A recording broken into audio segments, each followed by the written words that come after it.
Good evening and welcome to Omnibroslive on a Thursday night. I'm Omnidog from Omnidog's Vault, joined with a fangirl Kristan. Welcome. Thank you. Thank you for having me back. Thank you for coming back. We appreciate it. And fangirl Kristan comes courtesy of Fangirlz Assemble on Sunday nights at 8 p.m. Eastern Standard Time, where they get all the good guests that we can't get because we're too lazy and or stupid to ask. They ask and the guests all say, okay. Yep. And we just don't know enough to ask. So we have a couple of guys that are going to be joining us here in the next few minutes. One of them thought it was Wednesday and forgot it was Thursday. And the other has just decided he wants to join us, so that's cool. And we're going to be covering underappreciated, under the radar gems part 3, because Kristan and I have a stack of books that we just can't get enough of telling you guys about. Right, Kristan? That's right. Oh, somebody called Freddie. Thank you. I'm his favorite Omnibro. She's an honorary Omnisis. She's a fangirl. So first, I'll be honest with you. All of these books this week that I read, I got from InStockTrades.com. I pulled them all from my to-read pile. I said, what are the most obscure books that I have that I got from InStockTrades.com? And these were the ones. And InStockTrades is where you can get your collector's editions up to 50% off. Loyalty discounts add 2% to that. I just read, I didn't see it in my email, but I believe I just saw on the Omnibus Collectors page where they may be having a Marvel sale this weekend. I'm not 100% sure, but I saw that Gabriel Alessias said, and he's usually pretty reliable, that they're having a Marvel sale. Every quarter, there's an Omnibroslive discount code, and the Fangirlz Assemble have their own IST code. Is that correct, Fangirl Kristan? Every now and then, we will have a pick of the month. We will be announcing that pick probably next week. It'll probably be for next Tuesday, so you'll hear about it this Sunday at 8 p.m. on our show. That's a tease. Ooh, nice. Way to hook them. Over $50 in an order in the United States gets you free shipping. Fabulous customer service. Fabulous packaging. That's InStockTrades.com. Ding, ding, ding, ding, ding, ding. The best site. Can I purchase Omnidog's stylish cardigan at IST? No, you'll be... you can't get it at IST. I got this on eBay, as a matter of fact. So you can get one like it on eBay if you want. I got it after Where's Omar and Gabe? Make Havoc, they don't appear on Thursdays. Omar appears on Mondays, and Gabe appears on Sunday and Mondays. I got this yellow. I believe this is, my wife corrected me. She said it's salmon colored. I said, I'm going to wear my pink cardigan. I got it after seeing Jackass 3. And Johnny Knoxville had on the bitchinest pink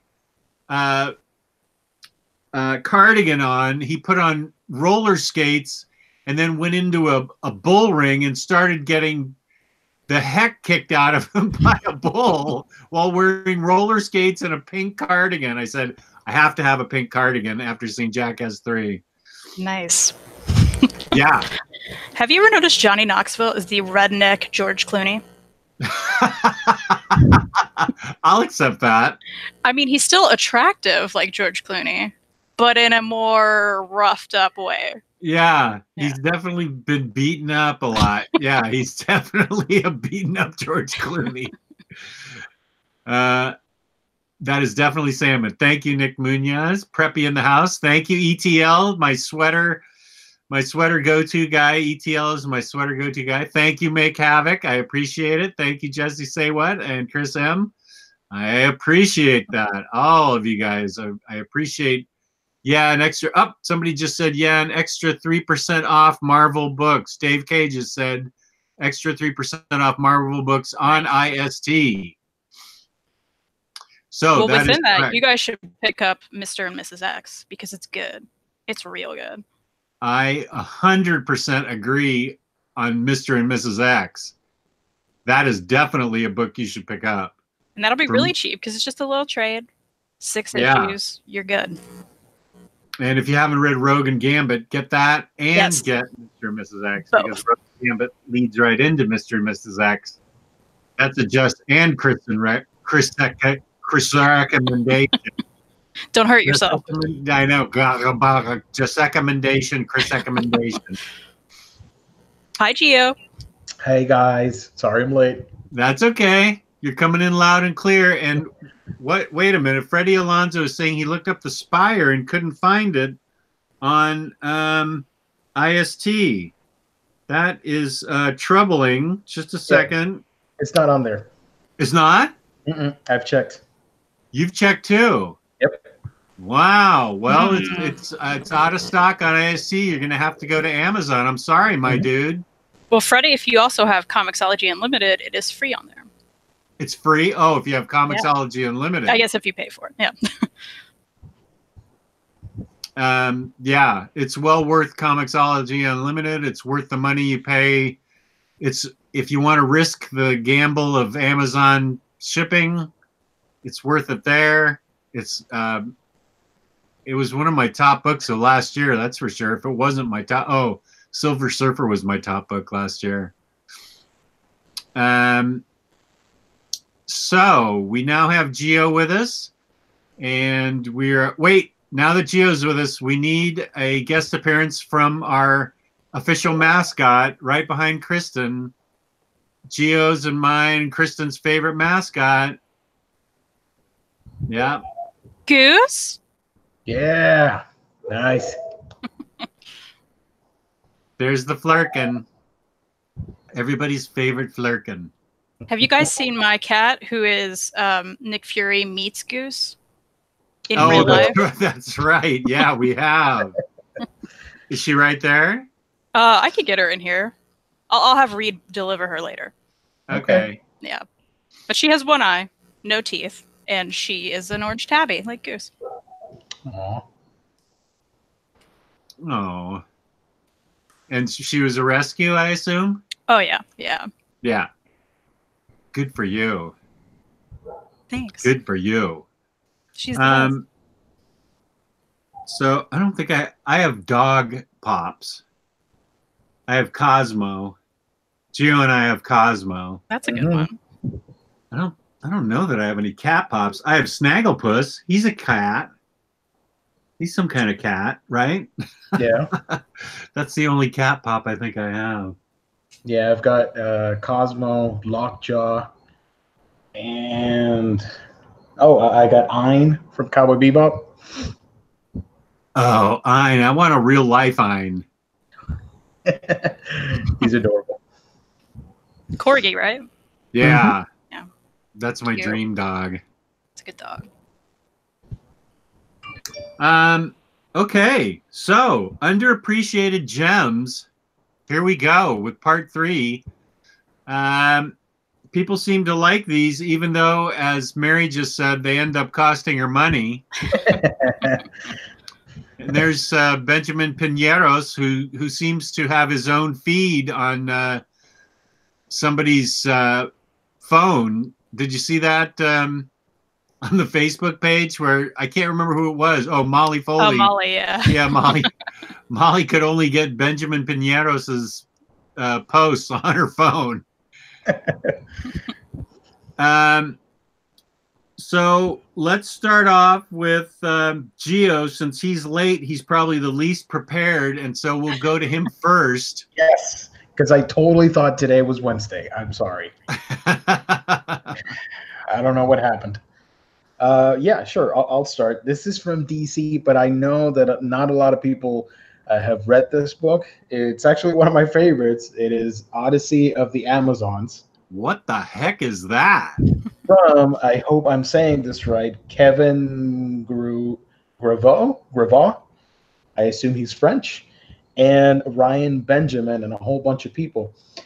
Basically, this book is about a group of Amazonians thousands of years before main continuity DC, and they are recruiting strong women from across the world to join the sisterhood, if you will, in Paradise Island, and they are led by Hesia. Hesia, they're on this global quest from Asia to Africa to the Americas, all around the world, of recruiting these powerful women to join the Amazons. But, they hit a snag when a couple of their sisters are captured by trolls from up in Germany and all those, what's the word for it? Norwegian folklore and all that stuff. And they have to venture to the northern lands, if you will, to rescue their sisters from peril. And it looks pretty awesome, too. Here's a couple of badass ladies. And yeah, if you like the whole concept of Wonder Woman and Amazons and all that stuff, you're going to get a kick out of this. It's pretty badass. And it's set before modern continuity, so you don't have to worry about what you're reading. There are some cool cameos from Thor and Loki and all that stuff from the original folklore and stuff that I thought was pretty snazzy. But yeah. How did you hear about this book? I've never even heard of this book. I have no idea. I think I was checking the solicitations one day for OmniBros, and this was going to come out. I think this was a digital series first, and then a trade. I'm not too sure about that, but it came out in 2017, I think. But yeah, seeing Thor in the DC universe is really fun. I enjoyed that a lot. That is cool. We're off to a good start. I really like that idea. Here's a concept of Mjolnir, if you will. It was designed by Jim Lee. I'm not going to show Thor because it's an Easter egg. You're going to have to find him. But that's the DC version of Mjolnir, if you will. So, and here's some sketches. All the ladies. I don't know. I like when books like this, they take something that we already know and do something completely different with it. Who writes that again? Kevin Gravaud. I don't know how to say his last name. I don't know if it's showing up or not. And art or Ryan Benjamin, Don Ho, Richard Friend, and Tony Washington. A lot of people worked on this book. Don Ho. Yeah. Tiny bubbles. Yeah. A lot of there are a lot of artists working on it because the art changes a couple times, but it mostly stays consistent, especially when we see Amazons fighting Valkyries. That was pretty badass too. So yeah, that's my first recommendation. So getting that. Amazons fighting Valkyries. Mm-hmm. That checks off 2 of the boxes. I just added that to my Hoopla, so if anyone out there has Hoopla, it is available on there. Woohoo! Yeah, I ran into a snag trying to get Hoopla. My library doesn't carry it. Oh, forget that. They carry the other one, Overwrite or whatever. Overdrive, but it wouldn't accept my library card, so now I have to go to the library. Oh, you need to be going anyway. Support your library. Well, I do support my library. That's where a lot of my books go that I, when I get donate hardcovers. Yeah, I donate my books to the library, but for some reason it wouldn't take my library card. So I want to try Overdrive. Or is that right? Overdrive? Yeah, Overdrive. Yeah. Yeah. Overdrive and a Hoopla.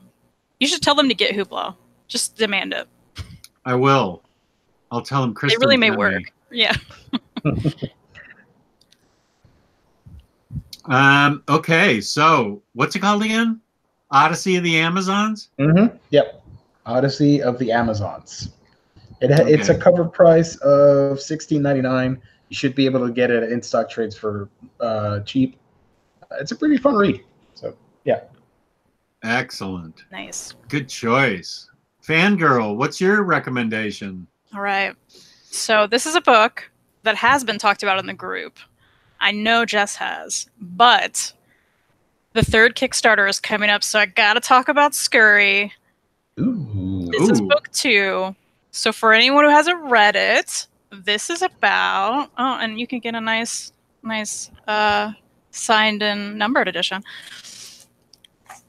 So gorgeous art. So I'm going to show some of this, but I like to call this The Walking Dead meets the world of mice. Because what happens is basically all the humans are gone. No one knows why. There are these mice that live in a house and they depend on the human food and, you know, food they drop on the ground to live and survive. And they're gone all of a sudden. So they realize, oh, they got to go scurry about for food and find a way to live without the humans. All these other animals still exist. So you're seeing a lot of like moose interaction, and there are all these different colonies of like mice finding out different ways to survive. And it really does remind me of the concept of The Walking Dead, but with like mice and other animals, and gorgeous art. So if you haven't checked this out, I believe the end of this month, book 3 will be kickstarted. You can get it on Max Smith's website right now, and I believe you can read all of it. It is a webcomic. And we are joined by Lou from Comics Guide 101. How you doing, Lou? Hey. I'm doing good. I'm hanging in there. Hi, guys. Good to see you. You too. Good to have you on, brother. The other bonus in Scurry Book 2 is Kristan's and my name are in there. Yeah.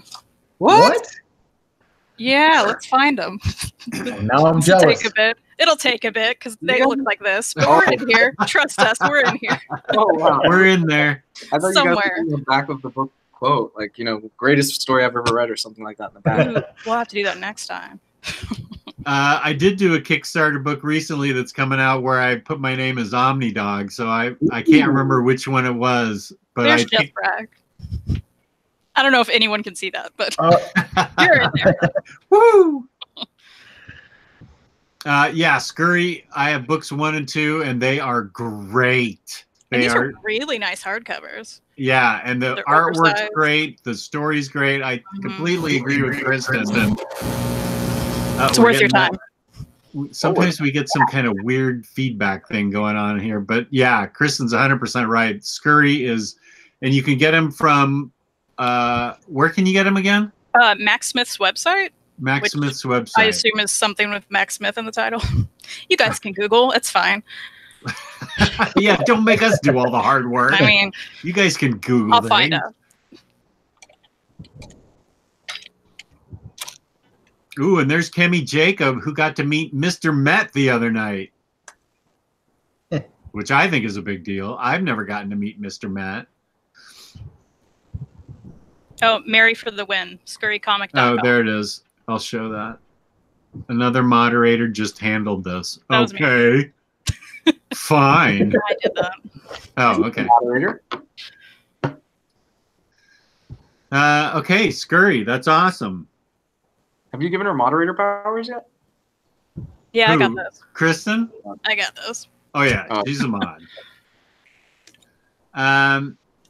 My pick is one that I talked about either yesterday or the day before. I think the day before on the page. I actually wrote a review for it, and Kristan knew I was going to talk about it tonight because she just knows me so well at this point, and that's The Dead Hand, which I can't.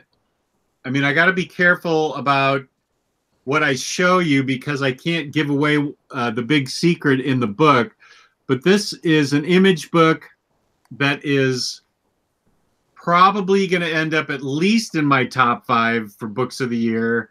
Maybe will be my #1 pick because it is fantastic.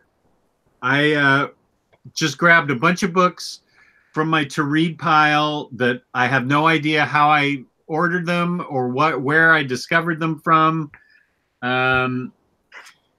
but I knew that they hadn't been discussed by anybody, and I said these look like under the radar books, and I ended up liking them all, so that's good. This is a Cold War book set during 1991 and present day.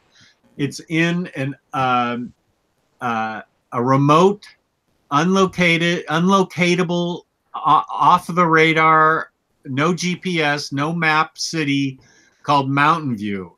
You're not supposed to be able to find it. And it's got residents and a special 10-year-old in there that a retired Cold War spy is responsible for taking care of. Now, this 10-year-old has something very special about him, and they make sure that, okay, wait, I can't show you that. I can show you this. The artwork's really great. It reminds me of Sean Phillips a little bit. And the dead hand is gets referred to in this book. It involves a lot of espionage, Cold War stuff, but the characters are super fleshed out. It's really well written. The plot is fantastic. It's got a side story about the teenage girl who is the daughter of one of the other spies in this book that's living in Mountain View, in this location we don't know where it is. And she starts asking questions like, why can't I ever leave here? And what's going on here? And what are we doing here? Let's see, I can show you this. So the book is a real page turner. I cannot pump this up enough. As much as I was pumping up Hillbilly last week, this is how much I'm pumping The Dead Hand, because not only is it well plotted, well written, fully fleshed out characters, it is utterly believable. This thing could be happening right now. It's so believable, this plot and these characters. It is something that it actually could be happening now, this very minute, and we wouldn't know it. Yeah, hype train incoming is exactly right, Kemi. Let's see. No, I can't show you that. Yeah, I can show you this. So the artwork is great, and it's written by Kyle Higgins with art by Stephen Mooney, and Kyle Higgins is the writer. So I give this 10 stars out of 10. It's in my top 5 so far for the year, and it will remain there till the end of the year. I don't see anything bumping this out of the top 5. This is my lock of the week, my book of the week, my book. You need to get it. Order it now. So it's going in the Omnis. It's totally going in the Omnis. All right. I like the art. Also on Hoopla. Yeah, it reminds me of. Is it on Hoopla? It's on Hoopla. It's on Hoopla. Yeah. Hoopla. The art reminds me of. Shoot, why am I blanking on this guy's name? He does it with Brubaker all the time. Yeah. Isn't it Sean Phillips? Yes. Sean Phillips. That's the one. Yeah, that's what I thought too. Higgins also wrote Cowl and Nightwing.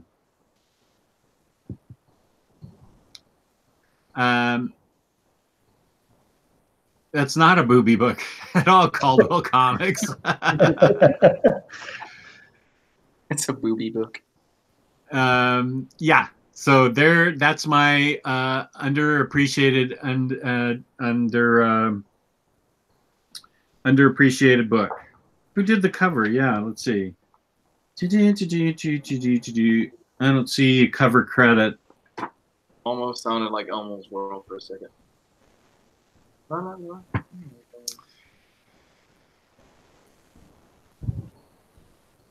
So now, Luis, are you here for color commentary, or do you have underappreciated books too? I don't really have books right now. I kind of just wanted to chime in for color commentary. Okay, good. We need a color commentator. That's great. And I'm avoiding watching Hellboy at all costs right now. Yeah, I don't blame you. I'm supposed to be at a screening, but no, I'm good. That's too bad. I'm sorry for you, dude. It's been a shit week. Yeah, I get it. We'll talk about it Sunday, not now. Okay. Let's not kill the momentum here. Back to Geo then. All right. This is actually, I think this is my favorite book from Mark Millar. It is from his Millar world. I picked Huck, one of my favorite comic books overall. I just love the idea that this book exists. Basically, this sweet, gentle giant has Superman-like powers, and he has lived for so many years undiscovered until, stuff happens, and suddenly this media craze begins, and everybody wants to meet Huck, this real-life Superman, and it deals with superstardom and people, they're going to take advantage of this opportunity. What's the government going to do? The paparazzi, all that stuff. But at its heart is somebody good having an amazing power, amazing secret, and just, trying to live out his life as normally as possible and just being good in the face of a world that is very cynical, sarcastic, and kind of douchey. I love this. The art in it is phenomenal by Rafael Albuquerque. It looks pretty bad. Snazzy pronunciation. Just really, really fun stuff. I love how colorful all the segments in the plot are, and the character designs and all that stuff just look really, really awesome. This is a fun story, and I think this was optioned for a TV series on Netflix or a movie as part of his deal with them. I don't know if that's still in effect or not, but I could see this working as a big movie, Hollywood movie, if you will. Just really cool, fun characters, a quirky little story. It does end on sort of a mini little cliffhanger, so maybe one day we'll get a sequel, but I doubt it. But it's really fun.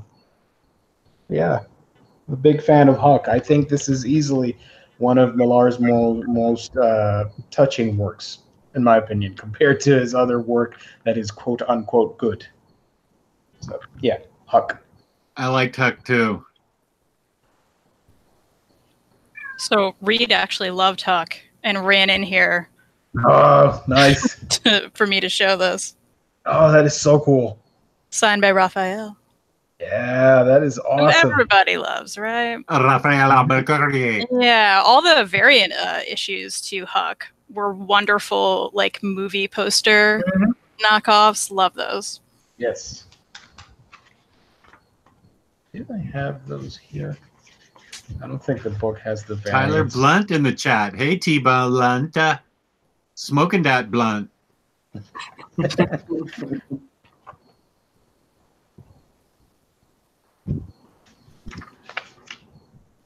Yeah. Shoot, this doesn't have the variants. This sucks. The paperback doesn't? No. That blows. Yeah, but at least, covers like this look pretty wicked. Just nice. Yeah. Tyler Blunt and I are actually going to be having violence directed towards each other, but I can't remember why. Tyler, why are we going to have a fight? I think he liked something and said he was going to fight anybody who disagreed with him, and I totally disagreed with him. So we agreed. Pepper? No, I love Dr. Pepper. Okay. It was Power Rangers. Keep going. So we're gonna have a pie fight. He's gonna visit. He's gonna visit Maryland, I think, in the summer, and we're gonna end up having a blueberry pie fight, like in the Three Stooges.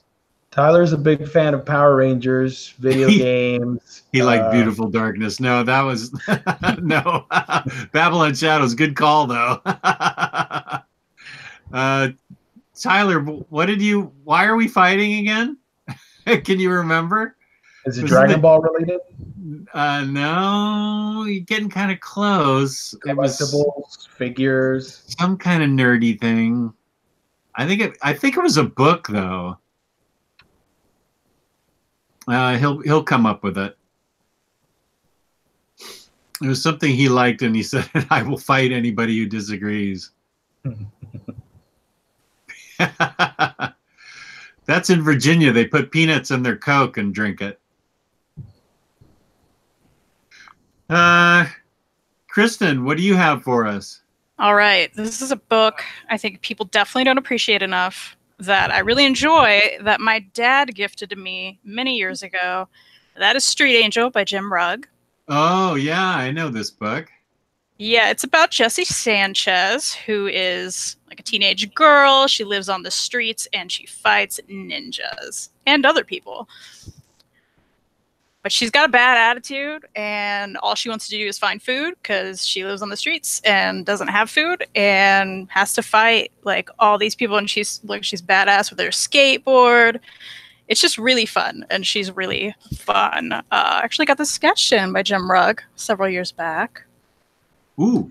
This was before it went to Image. Now it's at Image, so this is pretty small. I don't have an average trade around me, but this is a pretty small size. Now Image comes out with these big hardcovers. Here's Scurry, which is oversized to show you.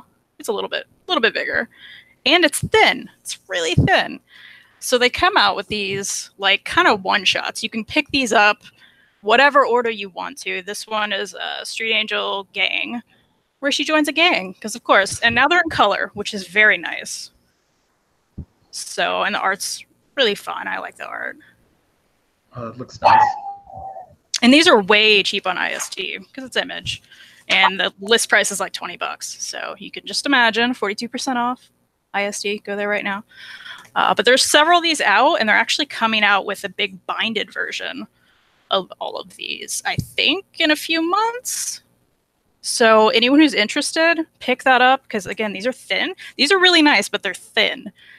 But it's just really, really fun. That's all. It's just fun. She's fun. Looks pretty badass, actually. And not enough people care. Yeah, she just lives on the street, fights gangs and stuff. In one book, she, her friends around her become superheroes, and she has to deal with that. She goes to juvie in another one. They're all really fun. Which she loved juvie because they gave her food. So the whole time she's just eating, and all these people are trying to fight her, and she's like this scrawny little kid, and she's like, "I can fight you. It's fine. I just want food. That's all I want." So it's just a real fun book. And Jim Rugg still puts these out, and I feel like he'll put these out forever. But more people need to pick these up. Nice. And Tyler Blunt's a bit more pissed than ever now. It was the fact that I didn't like Squirrel Girl. Sorry, I'm sure Kristan loves Squirrel Girl. I do love Squirrel Girl. I know. Everybody's going to be mad at me now. I'm not mad about it. I just love it. Yeah. I don't know. It just wasn't my cup of tea. I got the first hardcover, and it just didn't do anything for me, and that's what we're fighting about. You probably couldn't understand her lingo, kids these days, that kind of thing. Oh, don't play the age card with me, you. So yeah, that's what we're gonna have our pie fight about. And I think Fariha is gonna get it on tape. She said she doesn't understand what our argument's about, but she's down for the humiliation of it. So ETL is encouraging you to be mad because he's mad. My book is from Image again, and that is Maestros. This is okay. How am I gonna? Let's see. How am I gonna explain this book? This posits that the God is actually a wizard, and God's children are wizards. There's and one of them and they're called Maestros, and somebody has killed all the Maestros which leaves, and the art is crazy good. Okay, some of it I can't show but it's beautiful art. Somebody has killed all the maestros. So basically, somebody's killed all the gods and has left the kingdom of creation up to this kind of slacker god son of his who lives in Orlando, granting wishes to people for money. He's been spared, and so I'm just trying to see. It's pretty bloody and violent, and I can show this. So he has now inherited the kingdom. Only he doesn't really want to do it because all he wants to do is party. And okay, can I show this? Yeah.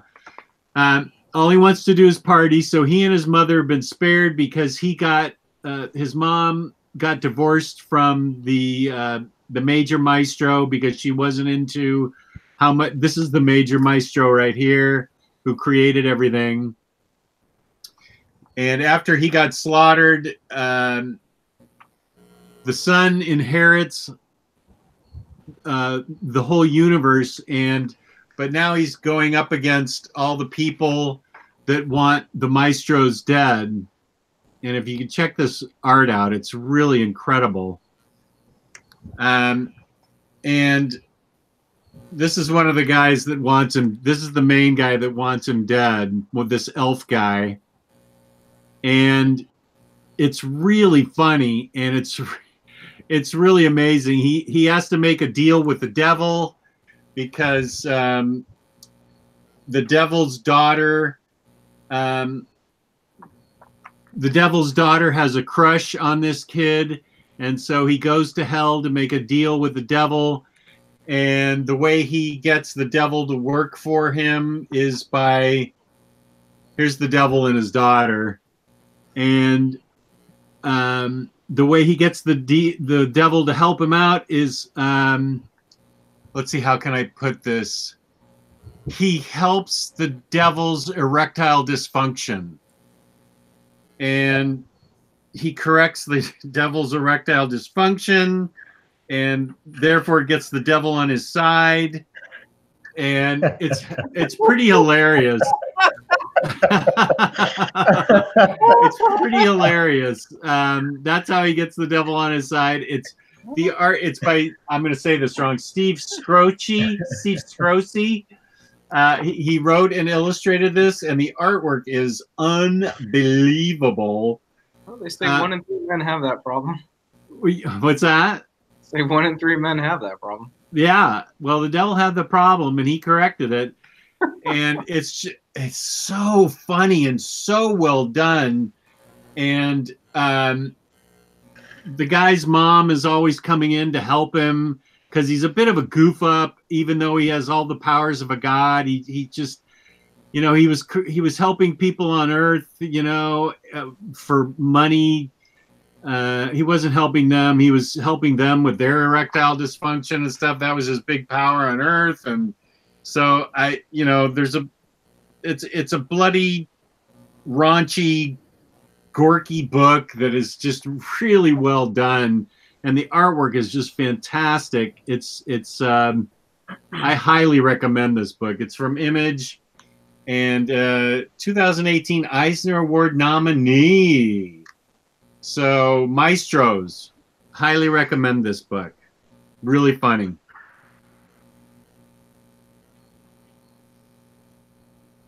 That's my recommendation. There you go. Nice. I never. That's also on Hoopla. That's on Hoopla too. I'm just gonna keep saying it. Yeah. I never expected to talk about ED on OmniBros. Nice. Okay. I know I didn't. I sure didn't. Well, Kristan, OmniBros. There you go. You never know what you're gonna hear on Omniboslive. Yeah. Okay, my turn, right? Yeah. Okay. This is super gory, but think of it like the equivalent of watching a Sharknado movie. It is one of my guilty pleasures, and it is Ryan Oatley's Grizzly Shark.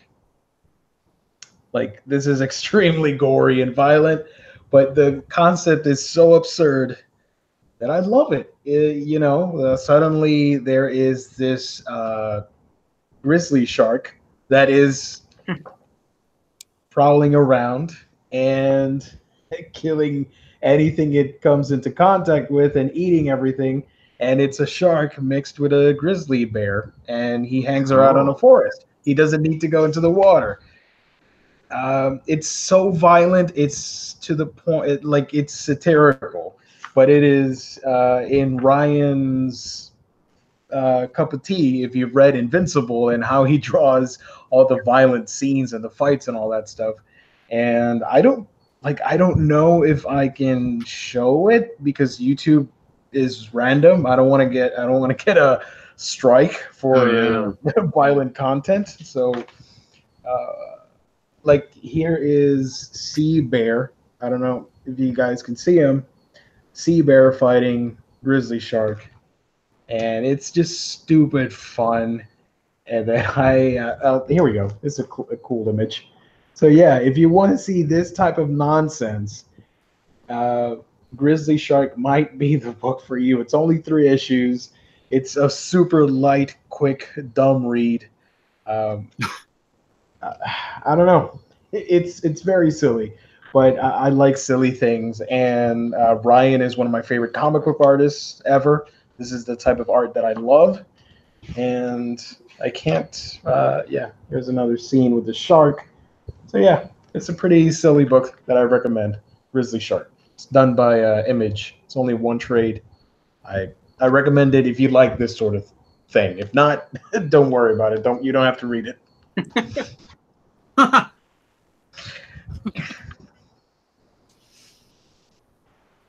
Okay. Well, how are you going to follow that up, Kristan? Well, it's going to be fun. So I went back and forth on this. I was like, I talked to Jess about this before the show. Can a licensed book be an underappreciated gem? I think so, because not enough people are reading these. It's a 2-for-1, guys. Current Boom series, Rugrats, and Rocko's Modern Life. Let me talk about Rugrats first. Boom is doing this great thing. A lot of people were against this book because they took the 90s cartoon and they made it modern. So you can read this and be like, oh, this is current year. They have technology, there's drones. It's different than what you're going to find on your old cartoon, which they're doing with Buffy and they did with Rocko. But I love it so much. So the dialogue is perfect. If you love the old cartoon, you're going to probably like the art. It's cartoony like the cartoon. Not exactly the same, but enough where you know who's who and everything's, So you can see current. Is that a... No. Okay, so that's to their imagination. So they still do all of the imagination stuff, things that you can show in comics, that you can see on TV. It reminds me of a modern day Rugrats cartoon, which is exactly what I wanted from it. What's great is, like, first few issues, actually throughout the whole story, all the parents are like preoccupied with like cell phones and they're kind of ignoring their kids, which they did in the 90s as well. They just didn't have cell phones. They're confused by technology or consumed by it. So they're in stores and leaving their kids and they're running around, and it's all the Rugrats fun and adventures as you liked in the show. The drone is really fun. Chucky's dad has a drone that they think is like some kind of bird that's going to attack them in the backyard.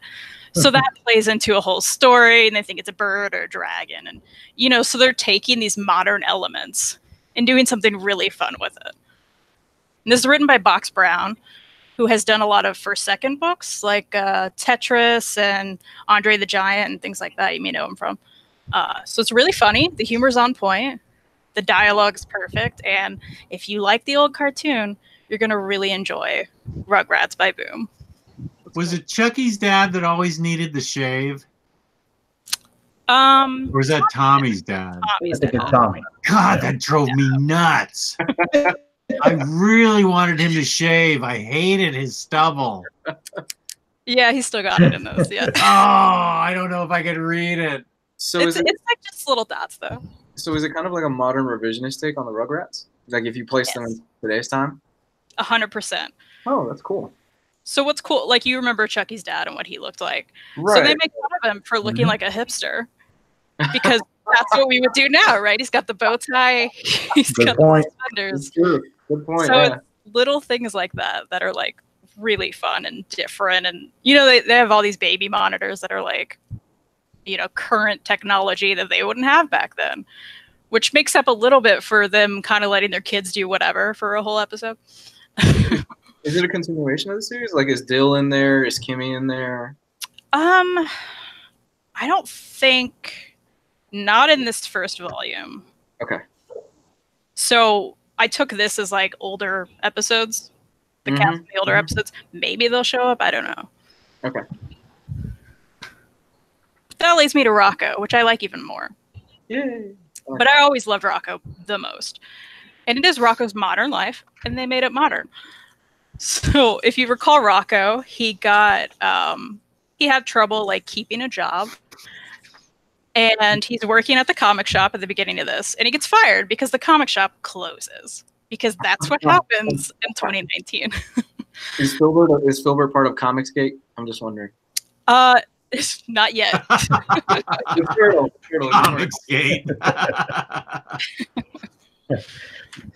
I mean, it's just, it has the over-the-top wacky art, what you would expect from Rocco.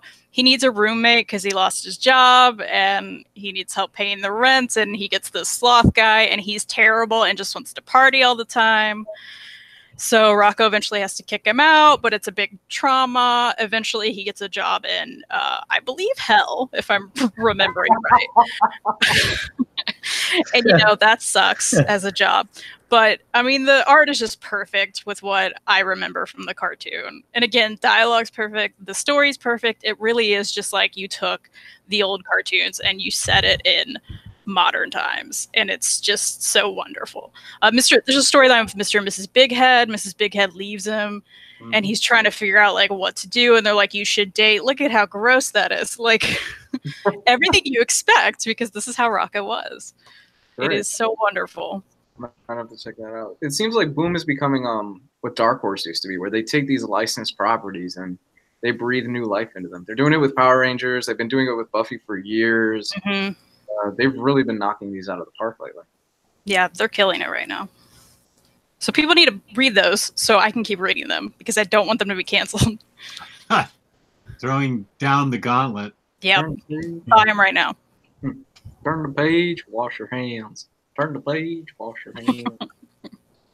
So good. My daughter didn't watch that, so I didn't watch that. Oh, Jess. I know. Sorry. I don't know. I only watched what she watched. We watched Hey Arnold a lot. Mean, that's good. Arnold was so good. That's good. I hope they get that at some point. I think if these do well, they'll continue and get up the other shows. Yeah. We went to both Rugrats movies. I remember that well. Yeah. That first one was sad, where you find out about Chucky's mom and everything. That was really sad. That was, but the second one was really good with the Bob father and everything. I thought that was really good. Did you see the Hey Arnold movie, the Jungle movie that came out last year? I haven't seen it yet. Oh, guys, it is so good. Oh, okay. Like, every plot point that you can remember maybe kind of hanging in the air, every single character you remember comes back, and they really tie things together with, like, his parents. Like, I didn't expect it to be as good as it was. It's very good. Nice. Yeah, they reveal his last name. And they've said it throughout the entire series, and you never realized it. Yep. So that was a big wow. Can't believe I never caught that. Yeah, that's how I felt. You know, out of all those Nickelodeon shows, I don't know if they've made a comic book out of it. I wish they would make a comic out of Our Real Monsters, because that was my favorite show out of all of those. That would be a good one. I love that too. Yeah. Okay. And Our Real Monsters would be great, especially in modern times. Mm-hmm. Oh, yeah. You deal with them having to deal with social media. and people having cameras and phones around them all the time and everything. Wow, I like that. Even Hey Arnold would be really great with that. Mhm. Yeah, because Hey Arnold always had kind of, would you say, like a 70s aesthetic to it? Like, there's no set timeline, but Yeah. it really didn't have a modern day feel to it. Even being able to play baseball in the street. Yeah. Like 10 years ago, that still wasn't great.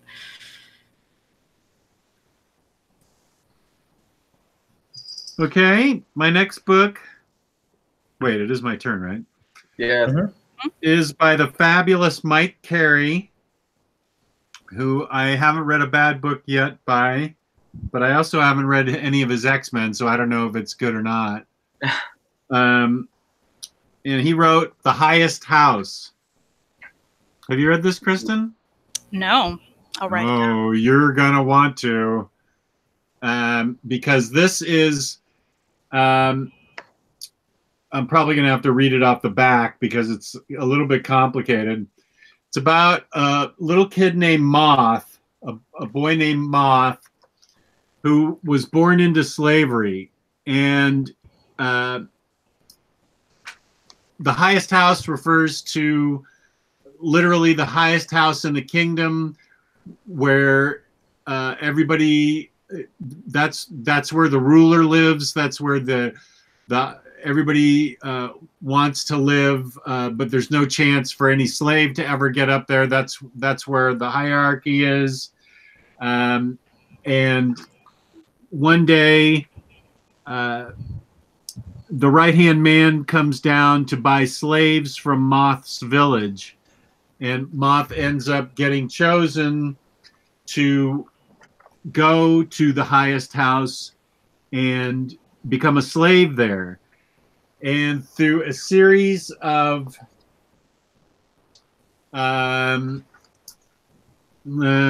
coincidences, but through a series of incidents where Moth proves his worth, he keeps climbing up the ladder of slavery there. And first he becomes a roofer, which is a big deal. So he helps repair all the roofs there. He helps save the life of the princess. He makes some powerful enemies, but he makes some powerful friends. There's magic in this book, which of course I love because I love magic. The king's right-hand man is a bit of a magician, and there's powerful magic, opposing magic out in the world that is against the highest house, because there are other ruling families out there that want the, I don't want to say kingdom, but they want what they want the area that the highest house rules. And there's a rock or a stone in the middle of a forbidden. He finds a door and walks down to this stone that's been calling out to him, called obsidian, in the middle of his sleep. And this is a possessed stone. This giant rock has a demon hidden inside it. And through the demon's guidance, Moth is able to achieve some great things. But we can't decide if it's a demon for good or for bad. Halfway through the book, we just don't know. So one thing that he's able to do is he's able to provide Moth with the ability to find a hidden library, and slaves are forbidden to read.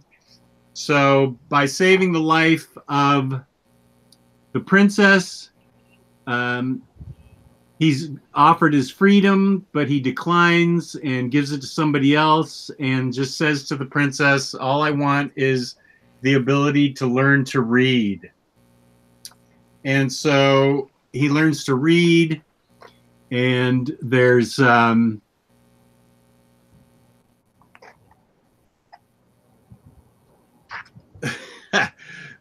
here's a scene of opposing magical forces right here, and Here's some more magical battles. Hmm. And it's it deals with how he's growing and how I can't show that.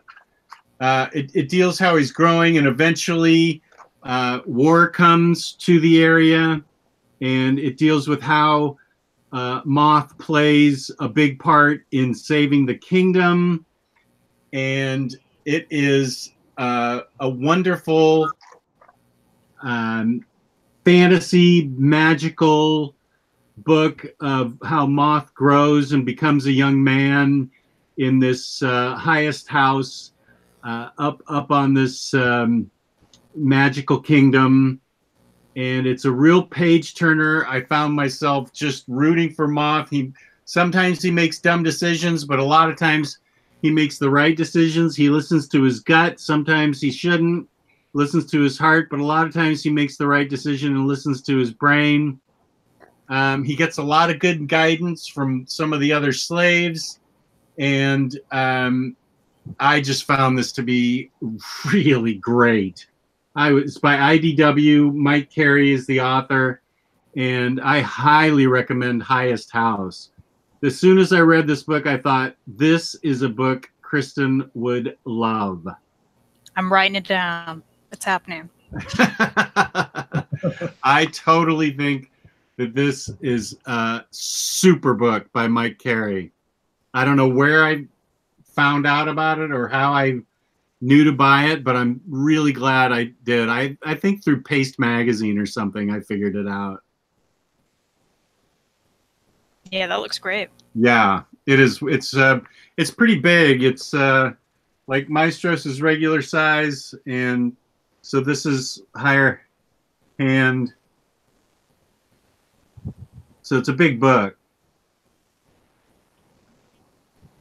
Benjamin, I never heard of that book before, Jess. Is there anything you can compare it to? Like Klaus. Gosh, what would I compare this to? Young boy born into slavery, deals with magic. A lot of slavery shenanigans, but a demon encased in obsidian rock, and we can't be sure if the demon's good or bad. He grants the boy 3 wishes on the basis of letting the demon go. I really don't know that I could compare it to anything else. It's really kind of on its own. He helps put down an insurrection. He becomes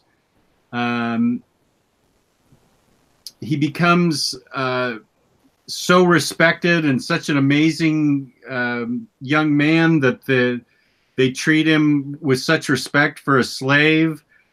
One of the things he's promised is by the demon is that his sister, he gets, torn away from his family and his little sister who's blind, and the demon says, I grant you the ability to give your sister back her eyesight. And so he takes a magic rock, and he has the chance to give his sister back her eyesight if he ever discovers her. That's a whole side arc, and what happens there, that's a whole story unto itself. He has to make a choice, and the choice is amazing. What happens leading up to it, and finding his sister and stuff. I don't know that I can compare it to anything really. It's really its own kind of book. It sounds like it takes a whole bunch of different elements from different stories that and it just shakes things up a little bit. Yeah, I think you're right. Bigger than a TKO book. Let me see.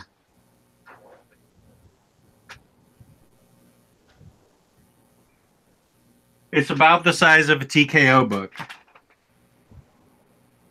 And points to you for saying TKO, Chris M. Or Freddie Alonso said bigger than a TKO. Yeah, you know what? I think it is wider than a TKO book. It is very wide. But it's as tall as a TKO. And thank you, everybody, for saying TKO. TKO, TKO. Everybody read TKO. TKO. TKO. TKO. Read TKO. So yeah, highest house. Full marks. That's going to go... I think this might make my top 5. Ooh, 2 books already? Yeah, it was great. You're going to run out of in that top 5, man. Yeah, we're pretty much watching the Omnis at this point, right?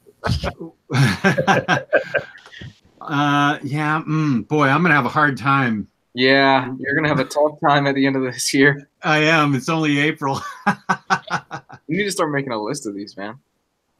Yeah, I do. I write down everything I read because I remember at the end of 2016, I hadn't written down everything I had read, and I'm like, what was the best book I read this year? And you know, if you had a Goodreads. Right. Well, you're going to help me do a tutorial on that so we can teach everybody how to use Goodreads. Jess, what percentage of your collection do you think you've read? I'm going to take a ballpark guess and say 10.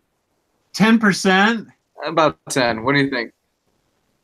Oh, I think I've read 20% at least. At least 20%? Okay. I was going to say 30. 30? And I was going with 25, so. Yeah, 25, 20 in there. There's a lot of books in there, so 20 is good. I don't even want to look at the Marvel Omnis. That's just fucking embarrassing. I mean, what I'm looking at here, the DC books, I'm okay with. But looking behind me, that's just, I mean, that's a lot of not read, wrapped up books. Question number 2, how do you sleep at night? I take Klonopin. There you go. There's your answer. How do I sleep at night? That's a first world problem.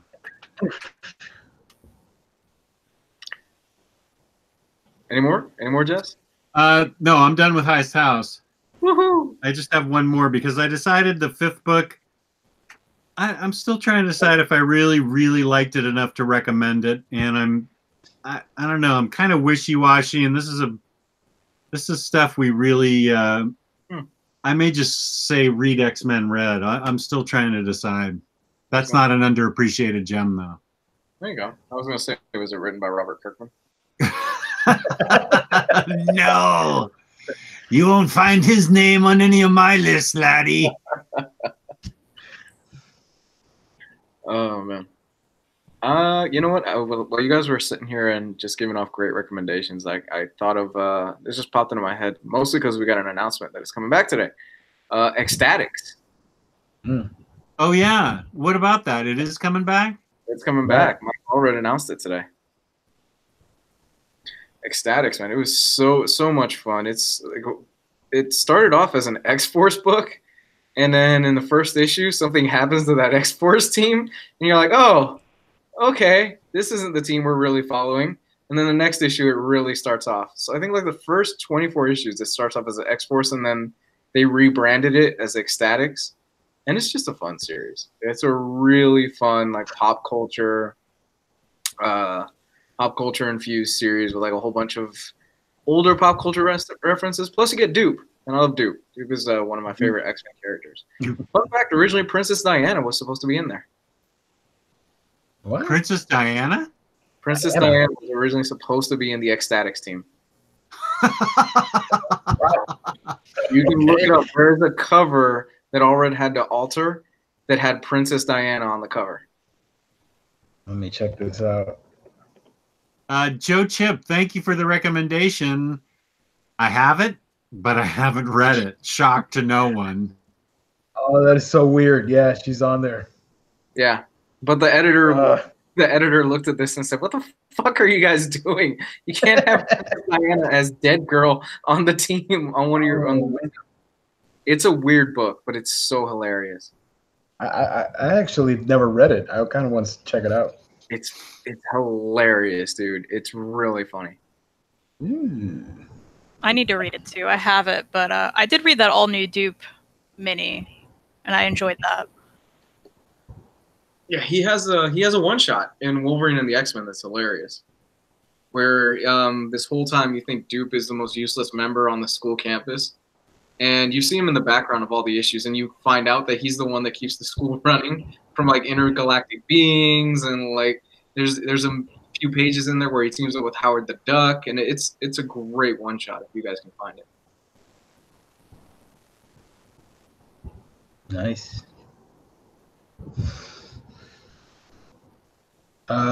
Is it my turn? Yes, it is. Okay, well, I've got one last book for you guys, and it's actually a digital one. I can show you a few images off my phone.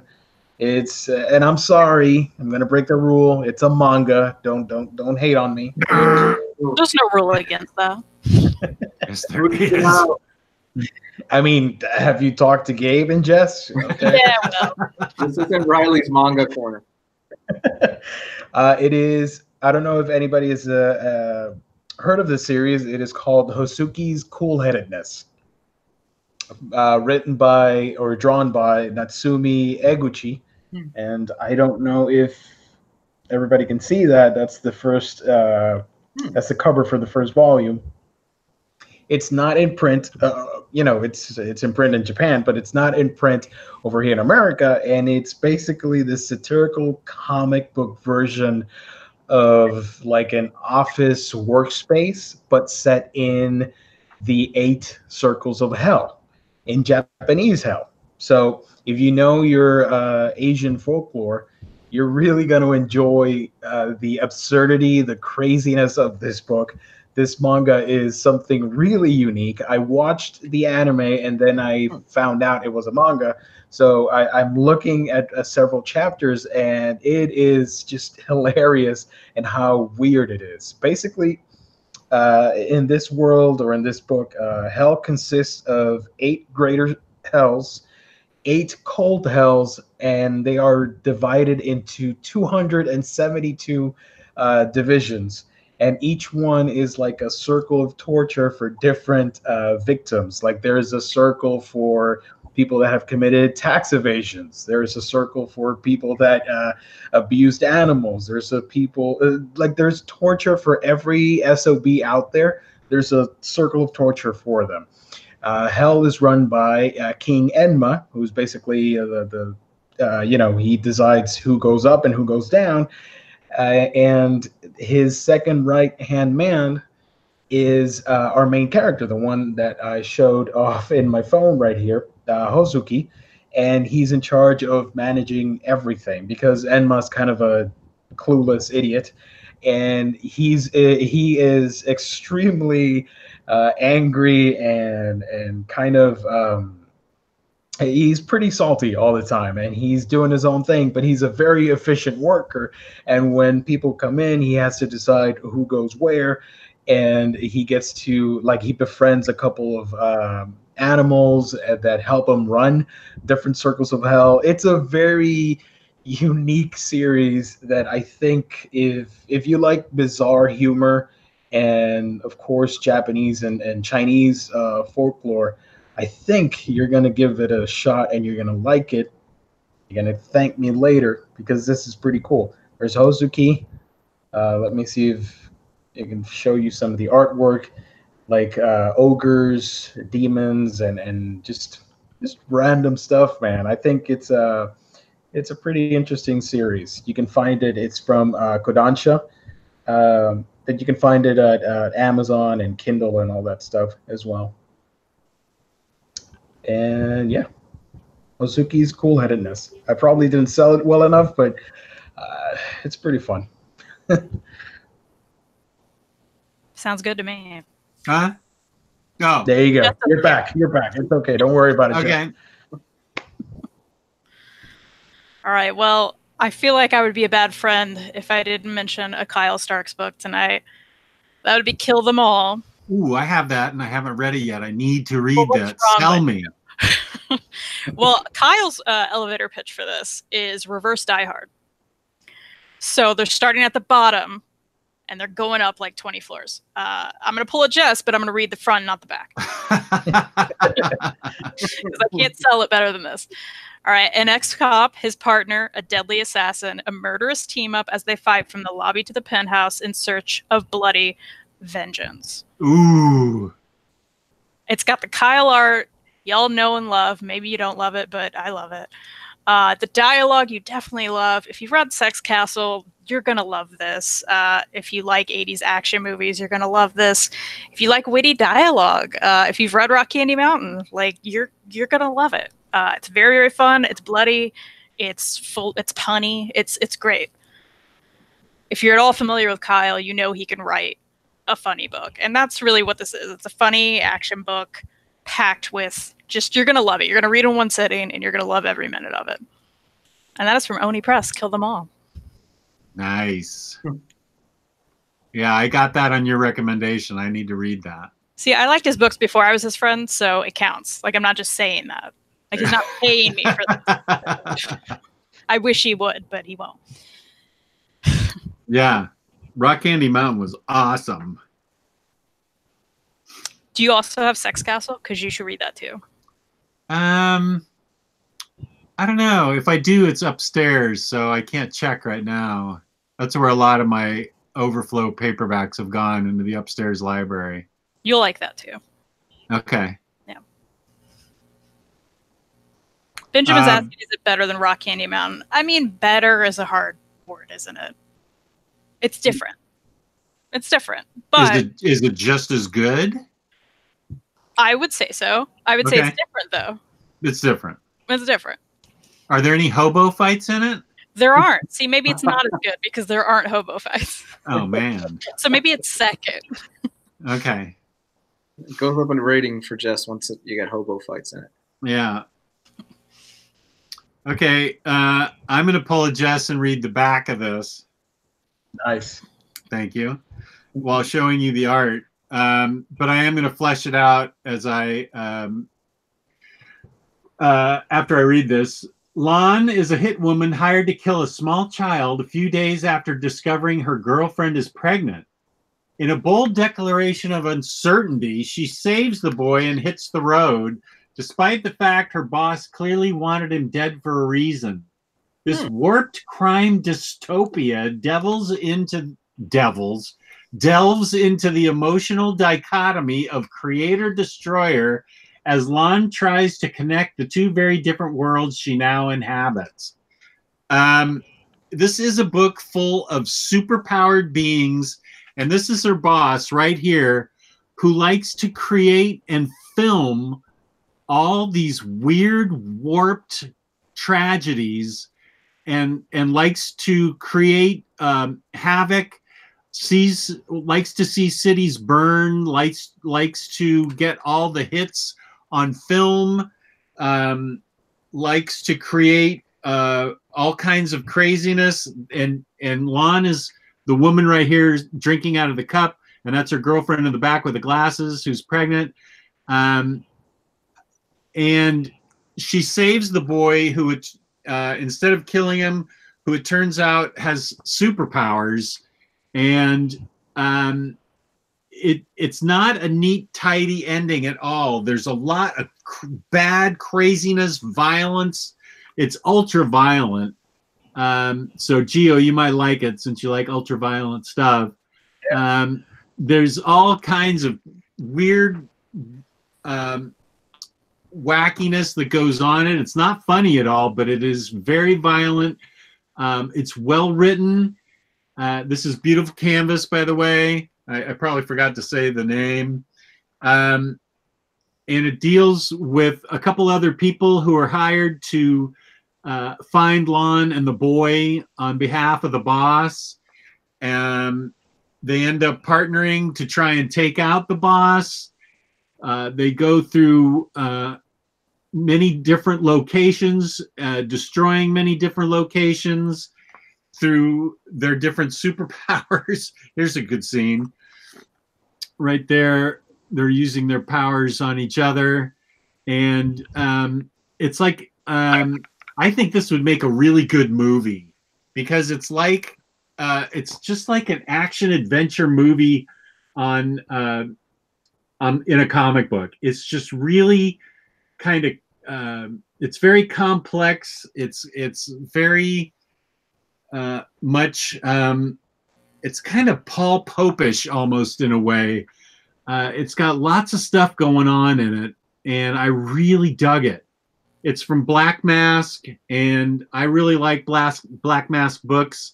They seem to be really picky and put out nothing but really good quality books. And I think this is one of their better ones. It's really cheap. It's like $15. So it's like a crime science fiction book. And I highly recommend it. Beautiful canvas. As opposed to Beautiful Creatures, which sucked. This is beautiful canvas, which is great.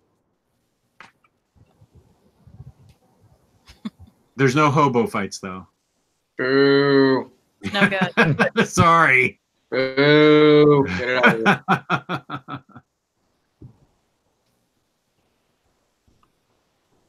here. Freddie Alonso, yes. Castle in the Stars. Buy those 2 books and read them immediately. There's no hobo fights in them, but they're great.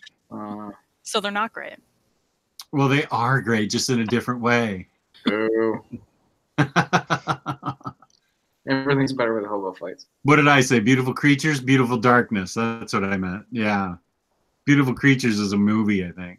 Isn't that a YA book? Like I was just about to say, I think that's a YA series. Yeah. What, Beautiful Creatures? Yeah. Oh, all right. That probably sucked, too. I don't know, though. I haven't read it. Beautiful Darkness is the book I hated. Pretty sure I poured root beer on that book. Yeah, you did. Philip Evans, poor hobos forced to fight for Jez's entertainment.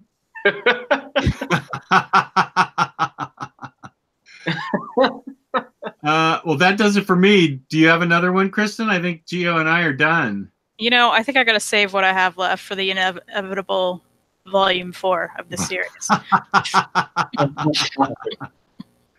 One day. One day. One day. Well, Kristan, you're so popular. I think by popular demand, people will demand that you come back. Popular demand is also InStockTrades.com, where you can get your collected editions up to 50% off. Loyalty discounts add 2% to that. They're having a Marvel sale right now. Today's April the 11th of 2019. Today, throughout the weekend, you can get an extra 3% off your Marvel books, where Kristan and I recommend you get Rogue and Gambit and what, Kristan? Mr. and Mrs. X. Right. Those are great. Over $50 in an order gets you free shipping. I almost forgot because I wanted to throw it back to Kristan to let her tell the fans out there about the Fangirlz Assemble discount, IST discount. We're going to have a deal of the month, which we pick every single month. We pick one book. It will be discounted typically up to 50% off. Ooh. We try to pick the publishers that aren't 42% off to give everyone the best deal. We will be announcing that this Sunday. I think, pretty sure. Tune in. You'll find out. Tune in and find out. Fabulous service. Fabulous packaging. That's InStockTrades.com. And Joe Chip says he wants to see hobos fight with hobos wearing salmon cardigans. That sounds interesting. That's meta. That's way meta. The chat was hilarious tonight. Thank you, chatters. We appreciate it. Gio, where can they find you on the internet? Well, you can find me here on YouTube, A Week in Geekdom, where I talk about comic books, movies, manga, anime, all that fun stuff. A Week in Geekdom. Lou, where can they find you, Lou? You can find me at Comics Guide 101 on Facebook and Twitter. And tomorrow you can find me at Epic Theaters at 5 o'clock crying into a bucket of popcorn as I have to sit through Hellboy. Well, you know, this is America. You don't have to go see that. I'm doing this for you guys. Shut up. You are a trooper. I love it. Thank you, sir. 11% on Rotten. God damn it. 11% on Rotten Tomatoes. Oh. Oof, that hurts. Yeah. Kristan, one more time, where can they find you? Fangirlz Assemble every Sunday at 8 p.m. Eastern on this channel. Right on, man. Fangirlz Assemble with all the good guests. And you can find me, Omnidog, on Omnidog's Vault on YouTube and Omnidogs_Vault on Instagram. So thank you to the panel. Thank you to the chat. Please hit the like button. Please subscribe if you haven't already subscribed. And I say, as always, peace and love, peace and love.